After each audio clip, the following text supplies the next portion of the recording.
As the sun began to set on the quaint town of Ravenwood, the air was thick with anticipation. People bustled around, preparing for the annual Thanksgiving Day parade. Families gathered around picnic blankets, children laughing and playing as they watched balloons fill the sky. However, amidst the cheerful atmosphere, there was an unease that loomed over the town like a dark cloud.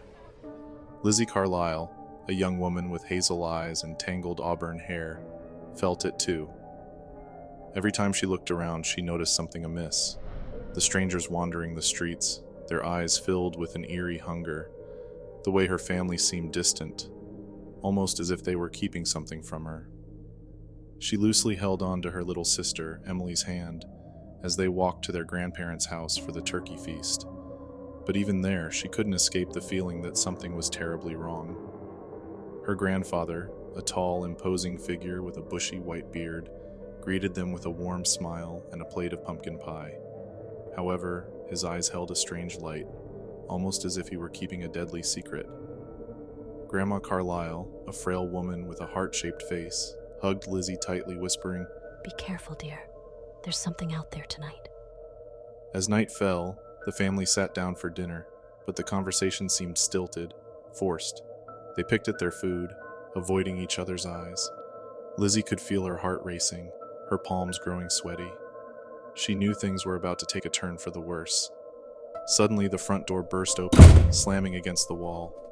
All heads turned to see a terrified man, dressed in tattered clothing, stumble into the room. He had blood smeared across his face, his eyes wild with terror.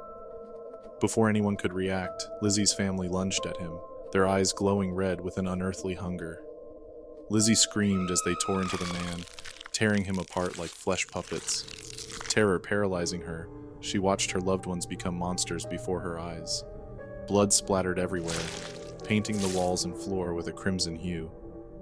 Emily let out a shrill scream, dropping to the floor, curling into a ball. Lizzie's eyes scanned the room, searching for something, anything to help them. But it was too late. They were surrounded by monsters now, her own family included. Lizzie knew she had to get Emily out of there, to save her if possible. She scooped up her little sister and ran, barely feeling the sharp pain of the knife that slashed across her hand. They raced through the darkened house, avoiding the ghoulish figures that lurked in the shadows. They finally made it outside, gasping for air as they stumbled into the cold night. Lizzie couldn't shake the horrifying images that plagued her mind, the sound of her family tearing into the poor, innocent man. Her heart sank as she realized they were beyond saving. As they ran through the town, the streets were now deserted, devoid of life. They could hear screams echoing in the distance, the sound of chaos. Lizzie knew they weren't safe yet. They needed to find help, but help never came. The screams turned into whispers, then silence. The town of Ravenwood was consumed by darkness, and Lizzie and Emily were left to fend for themselves. They wandered the streets, searching for any signs of life, but all they found were the remains of what was once a happy gathering place. In the end, they were left with nothing but each other and the horrifying memories of that fateful Thanksgiving Day. Lizzie, once a cheerful young woman with dreams of a pleasant future, would never be the same again. When the sun rose on that sorrowful Thanksgiving Day, all that was left was ash and the residual stench of death. The crimson harvest of Thanksgiving's wrath had come, and it had ravaged the town, leaving only destruction and despair in its wake. In the secluded town of Oakwood, surrounded by dense forests and rolling hills, a haunting legend loomed over the Thanksgiving festivities. The townspeople spoke in hushed, fearful tones about the Gobbler, a monstrous turkey-like creature said to emerge from the woods each Thanksgiving, its presence casting a shadow of terror. Driven by a blend of youthful curiosity and bravery, a group of friends decided to uncover the truth behind this chilling legend. Sarah, with her sharp, analytical mind and a keen interest in Oakwood's history, led the group. Her best friend Luke, always ready for adventure, stood tall and confident, his eyes shining with excitement. Quiet and introspective Mia, with her artistic soul, completed the trio, her sketches capturing the eerie beauty of the town's landscapes. Their journey into the forest on Thanksgiving Eve was filled with anxious anticipation. The familiar woods transformed into a labyrinth of shadows and whispers under the cloak of night. As they ventured deeper, a grotesque gobble echoed through the trees, sending chills down their spines. Emerging from the darkness was the Gobbler, a creature of nightmares, its feathers sharp and jagged, its eyes a deep, malevolent red. Frozen in fear, the friends watched as the creature surveyed them, its gaze unsettlingly intelligent. Sarah, summoning her courage, spoke to the creature, her voice trembling, but clear. We just want to understand. She whispered. The Gobbler, in response, left behind an old, tattered journal. The pages revealed a dark history, the spirit of a turkey transformed by the curses of Native Americans betrayed by the town's founders. Their extravagant Thanksgiving feasts had broken a sacred pact with the land, spawning the creature's wrath. Armed with this knowledge, the friends returned to Oakwood, determined to reveal the truth and end the cycle of fear. They shared their findings, imploring the town to acknowledge its past and seek redemption. But the town, steeped in tradition and unwilling to face its dark history, turned a deaf ear to their pleas. The town's elders dismissed the journal as mere folklore, urging the community to prepare for the Thanksgiving feast as they had for generations. As Thanksgiving night descended, a sense of foreboding enveloped Oakwood. The friends, disillusioned by the town's refusal to change, gathered in the town square, a silent vigil as the festivities began. It was then that the Gobbler emerged, its form more terrifying than ever. With a blood-curdling gobble that resonated with centuries of pain and anger, it descended upon the feast. The townspeople, caught in a frenzy of terror, scattered in panic. Sarah, Luke, and Mia watched in horror as the creature exacted its revenge. Houses were torn apart, the banquet destroyed, the town plunged into chaos. Their efforts to reveal the truth had been in vain, the curse too deep-rooted to be undone. The night ended with Oakwood in ruins, its Thanksgiving traditions shattered. The Gobbler, its thirst for vengeance quenched, retreated into the forest, disappearing into the shadows from which it had come. The friends were left with a haunting realization: some curses are too powerful to break, and some truths too dark to be accepted. In the old creaky attic of the Williamson family home, nestled under the eaves of an ancient oak tree, a discovery was made that would forever change their Thanksgiving. As a family of four, David, a tall, broad-shouldered father with a gentle smile, Laura, his wife, with soft chestnut hair and a warm, nurturing demeanor, and their two children, Alex, a curious, bespectacled boy of 12, and Lily, a precocious 9-year-old with braids, rummaged through dusty boxes for holiday decorations. They stumbled upon an old, ornate board game titled Thanksgiving in the Void.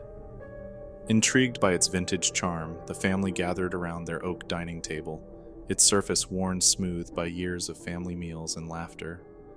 The game, with its intricate carvings and archaic script, promised a unique Thanksgiving evening. As David read the rules, written in a looping, old-fashioned script, a sense of excitement filled the air. The game involved moving through a series of realms, each themed around a twisted version of Thanksgiving. With a roll of the dice, the game began, but as they moved their pieces on the board, the room around them started to warp and shudder. The walls of their cozy dining room stretched and blurred, and before they could react, the family found themselves transported into the first realm of the game, a nightmarish landscape where the familiar comfort of Thanksgiving was nowhere to be seen. They stood in a barren land under a swirling, tumultuous sky. The ground was a patchwork of withered cornfields and pumpkin patches, with a horizon broken by jagged, bare trees. In this eerie world, the familiar elements of Thanksgiving had become grotesque. Turkeys roamed like predatory beasts, their feathers sharp and glistening, while pumpkins leered with malevolent, flickering eyes. David, gripping a makeshift staff he found lying nearby, steadied his voice to keep the children calm. Laura, though her heart raced with fear, gathered Lily and Alex close, her eyes scanning the strange horizon for any sign of safety. Their first challenge came swiftly. A flock of the monstrous turkeys, their gobbles more like growls, descended upon them. The family fought bravely, with David leading the charge and Laura using her wits to find weaknesses in their bizarre foes. Alex, clever and quick, found ways to outmaneuver the creatures, while Lily's small size allowed her to find safe spots where the turkeys couldn't reach. Battered but victorious, the Williamsons pressed on, determined to find a way out of this twisted dimension. As they journeyed, the landscape grew stranger. They navigated a forest where the trees were gnarled, their branches twisting like the arms of spirits. The air was filled with the scent of overcooked food, and the ground squelched under their feet, as if they were walking on a giant, moldy feast. Their next challenge was even more bizarre. They encountered a river, its waters thick and gravy-like, blocking their path. Using their wits and the odd tools they found along the way, they constructed a raft from the husks of corn and sailed across, narrowly avoiding being sucked into the viscous liquid. The final realm was the most terrifying yet. Here the sky was a deep, oppressive gray, and the ground was littered with broken plates and silverware. At the center stood a massive, decrepit mansion, its windows like hollow eyes. The family entered, their footsteps echoing through the halls. In the grand dining room, they found the source of their nightmare, a massive spectral figure, a personification of Thanksgiving itself, twisted by the void. The final battle was a test of everything they had learned. David and Laura worked in tandem, combining strength and strategy. Alex used his knowledge of games to anticipate the creature's moves, while Lily discovered the key to weakening it: gratitude. As they each expressed what they were thankful for, the monster's power waned, its form flickering and fading. With a final collective shout of thanks for each other and their life outside the game, the family struck the final blow, banishing the specter and breaking the hold of the void. The world around them dissolved, and they found themselves back at their dining table, the game board quiet and inert. The Williamson family sat in stunned silence, processing their ordeal. They realized that what they had experienced, though terrifying, had brought them closer together. They understood that the true spirit of Thanksgiving wasn't about feasting or games, but about the bond they shared and the strength they found in each other. As they put the game away, locking it back in the attic, they returned to their traditional Thanksgiving dinner. But this time, their expressions of gratitude held a deeper meaning, forged in the fires of their adventure in the void.